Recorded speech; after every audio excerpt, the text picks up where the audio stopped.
बसले होते माझ्या आईच्या गर्भात। एके दिवशी मी शांत बसले होते माझ्या आईच्या गर्भात। तेवढ्यात घुमला एक आवाज माझ्या इवल्या इवल्या कानात। या वेळेस आपण करूच लिंग तपासणी। मुलगा असेल तर ठीक, मुलगा असेल तर ठीक, नाहीतर काय बाबा, माझा जीवच घेणार का तुम्ही? अहो बाबा, मी तर खूप स्वप्न पाहिले माझ्या लाडक्या आई बाबांना आनंद देण्याचे, आईच्या मांडीवर डोळे भरून झोपण्याचे। तुम्हालाही वाटतं की नाही आईसोबत असं राहावं म्हणून?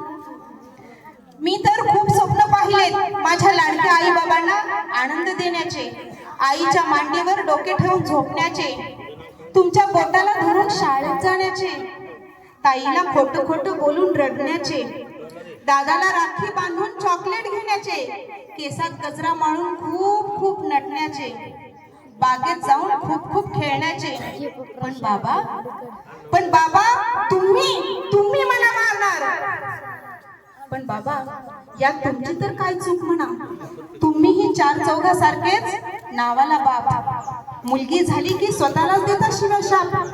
पण आई तू तर म्हणे मायेचा सागर, तुझ्यामुळे दगडालाही फुटेल पाझर, मग तूही उठलीस माझ्या जीवावर। अहो बाबा, तुम्ही काय मला मारणार? मलाच नको तसले आई बाबा, जे मी जन्माला येण्या अगोदरच उठलेत माझ्या जीवावर। पण हो बाबा, फक्त काही क्षणासाठीच मला जन्माला येऊ द्या आणि माझ्या हत्याऱ्या आई बाबांना फक्त एकदाच डोळे भरून पाहू द्या, फक्त एकदाच डोळे भरून पाहू द्या। कुणाला पाहायचंय डोळे भरून? आई बाबाला, आहे की नाही?